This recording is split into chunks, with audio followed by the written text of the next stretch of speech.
Good morning, everyone. Thank you for your patience and thank you for being here. As you saw, BOE just ran a little late today, had a long agenda. As always, I will begin sharing where we are in the fight for safety in Baltimore. Homicides are down 29% this year. Non-fatal shootings are down 37% this year. Carjackings are down 15%. Auto thefts are down 39%. Total violent crime down 9%, and total property crime is down 17%.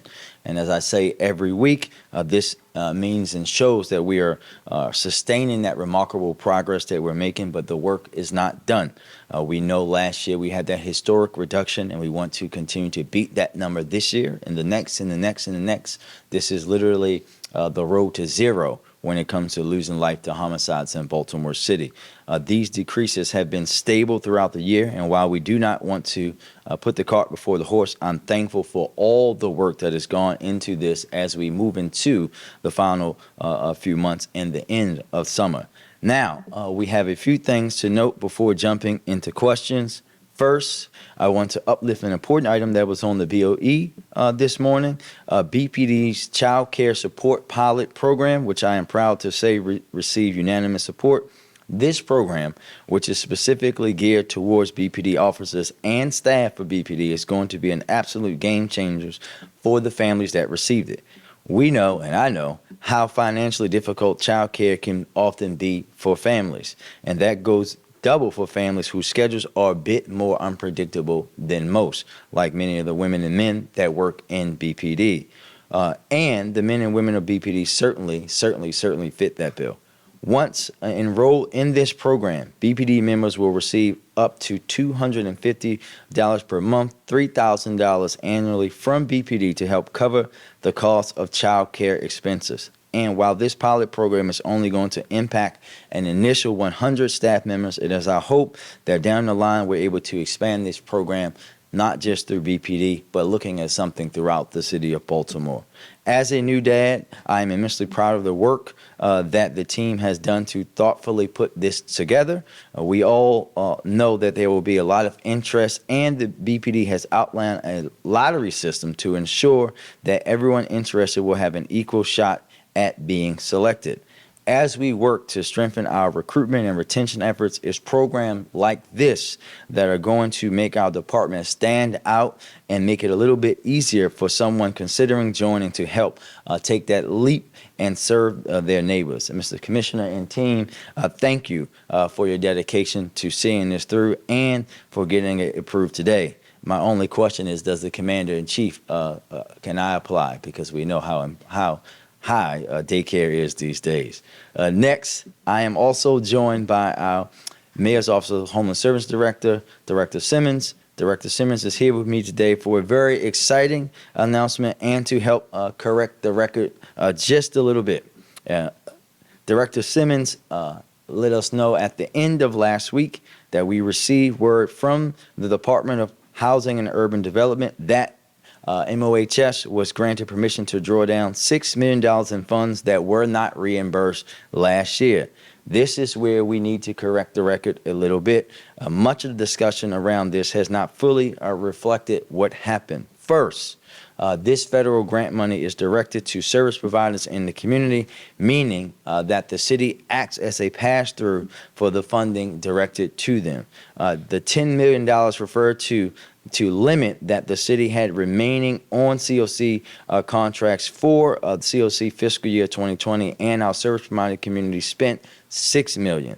Those services were still provided, and no one lost out on the work that MOHS and its partners does. It was an issue with the reimbursement to the city for the work that was completed by our sub-recipients. So, just so we say that in a plain talk, the city fronted the money and immediately got to work with HUD to address the issue. And today we're happy to announce that we have been approved to recoup all $6 million that the city had not been reimbursed for. I want to extend my sincere thanks to HUD, especially former Secretary Fudge and Acting Secretary Todman and their team for working diligently with us over the past few months to address this issue.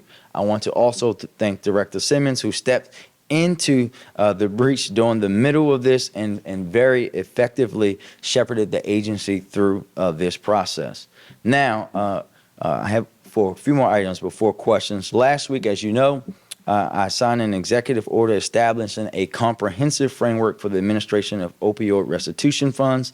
As you all know, the executive order called in part for the creation of a restitution advisory board to help guide the use of our restitution funds. We opened the application to join the Restitution Advisory Board on the morning of the executive order signing, and as of today, less than a week, we have already received 41 applicants. Many of those applicants fill multiple buckets that we are looking to have on the board.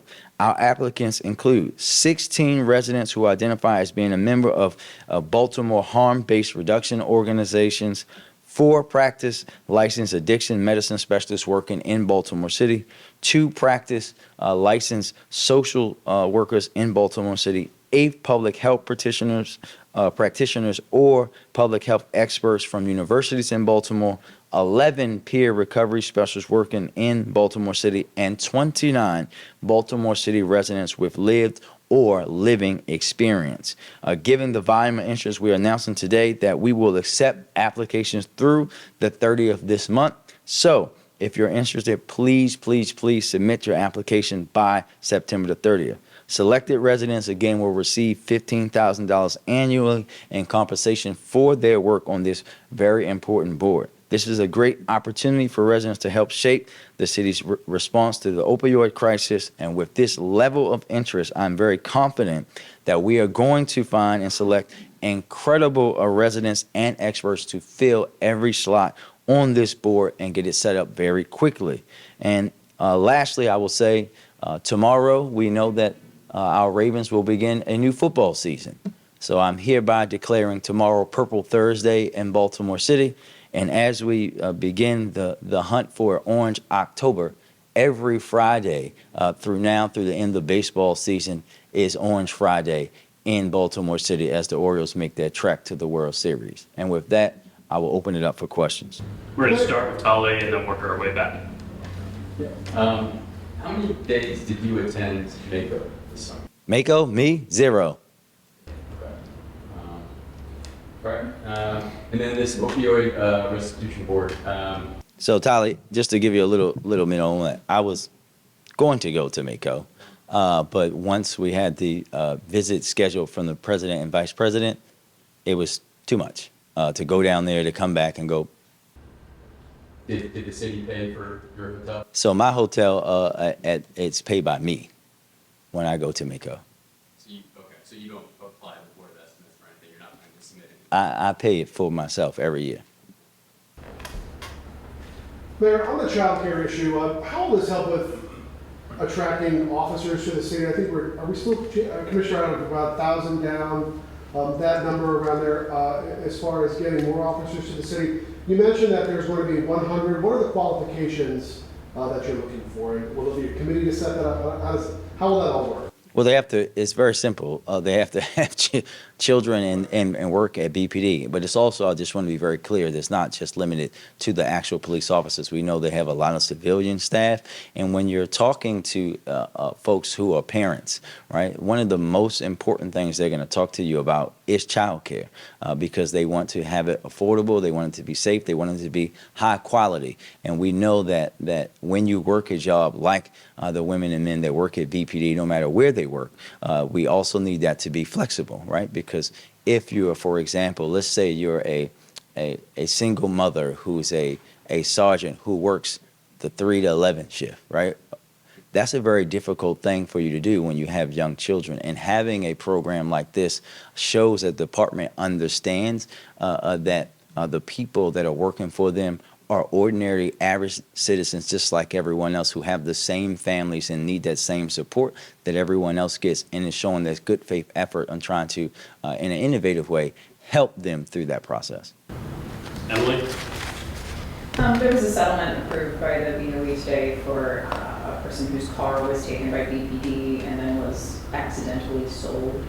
We had a settlement last month for people whose personal effects were taken when they were a victim of crime, shooting victims specifically, and then kept by BPD for a long period of time, in some cases lost. So I guess I'm wondering what your office, what your administration can do, to ensure that the people who are interacting with the police department are having their basic rights protected and they're just their possessions.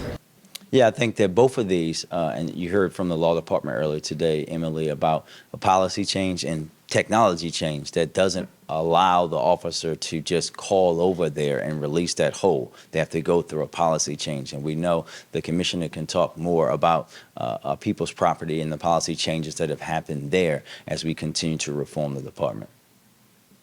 Yeah, once we take an individual's property, if we are able to take it, we will submit it to evidence control. And we've got a better tracking system now.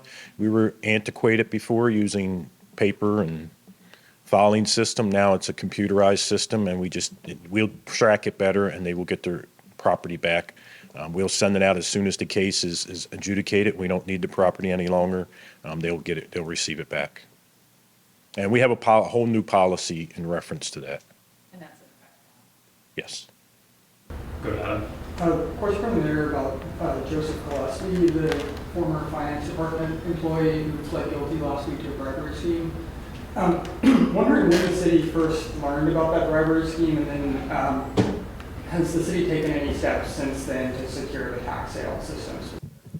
Yeah, what we'll do, Adam, for that is we'll send you a written response that talks about, I can't, obviously with the legal stuff was a thing that I won't go into detail, but we'll send you a total written response about what kind of practices and things that we put in place to make sure that we have checks on checks on checks to make sure that these things don't happen in the future.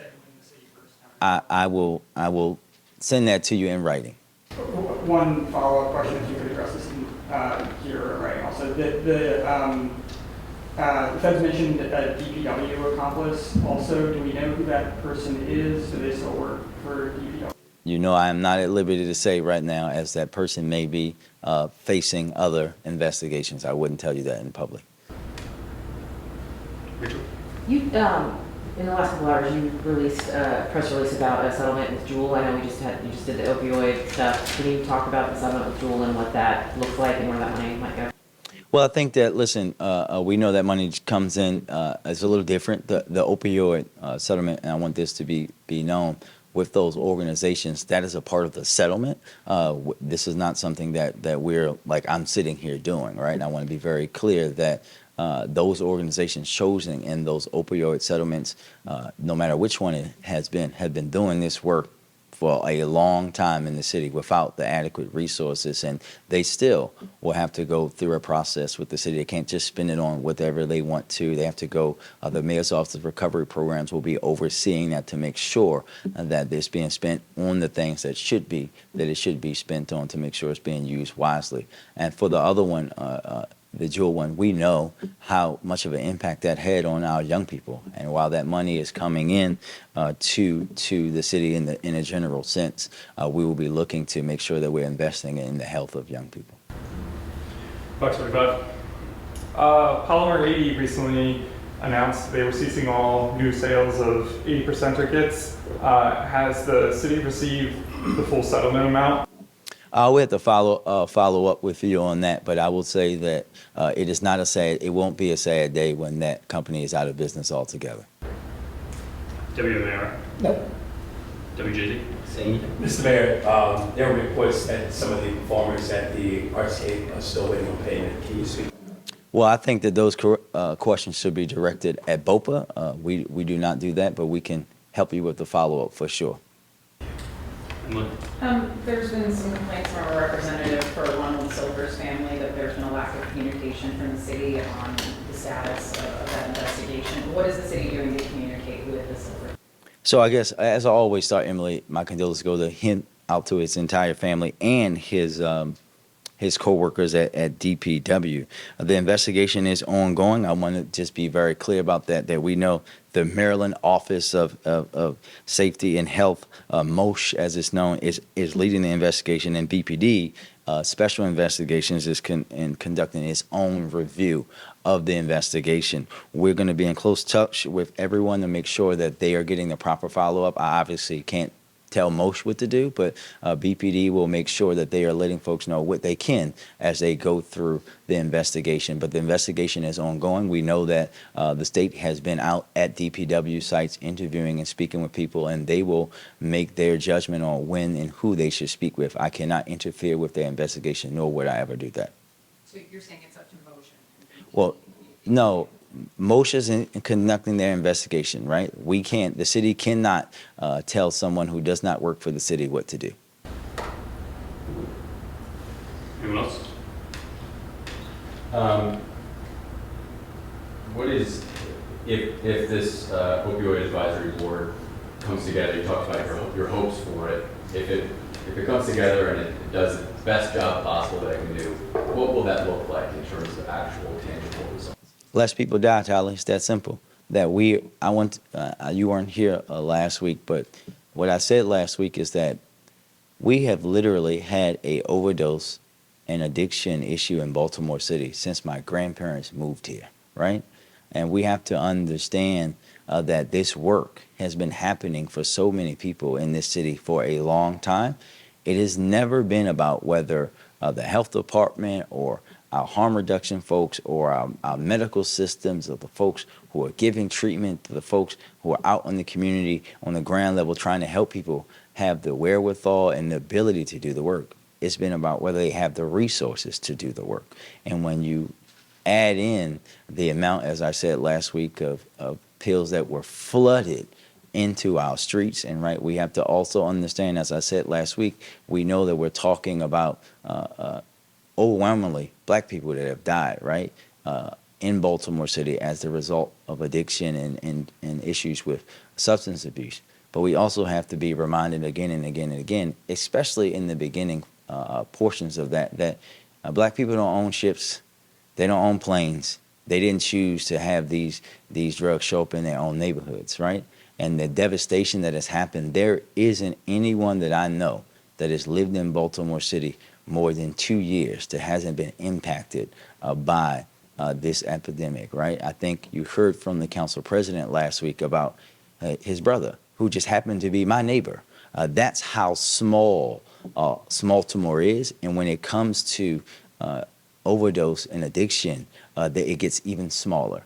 And what we want to see from this group and all of the things that are happening is that we want to start to push this in the other way and have less and less of our family members die, of our neighbors die, of people that live on our street, so that ultimately one day someone will be standing here and declaring victory over substance abuse and addiction in Baltimore City. And we always, and I said this last week and I'll say it again, have to be reminded that there was a young man standing at this very podium in the 1990s talking about how we now deal with addiction, right, and how we now deal with substance abuse as the mayor, and he was ridiculed, and he was cast aside, and it essentially was political suicide for him to do that.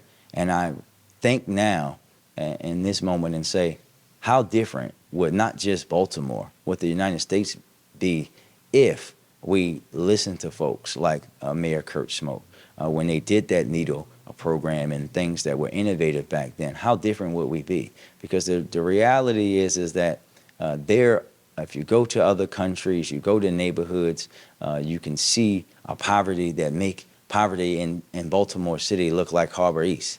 But they don't have this issue. They don't have the overdose. And it's the way that they treat substance abuse. It's the way that they treat addiction. And that's the way that we have to move, not just here in Baltimore, but as a country. We have to move away from this mindset that some people still have, that people who struggle with addiction are less than, that they're inherently criminal. And we have to treat this health disease in a health-informed way and truly try to cure it instead of pushing it aside for no one to see, because there is no one in this country, no type of neighborhood, no city, no town, no rural county that isn't impacted by overdose. And I know that in my own family, right, not just here in Baltimore, but in rural North Carolina, where people wouldn't even think that something like this can happen. And it happens all the time, and we have to really wrap our arms around this. So the goal of this is to have less people die, and for everyone in Baltimore to be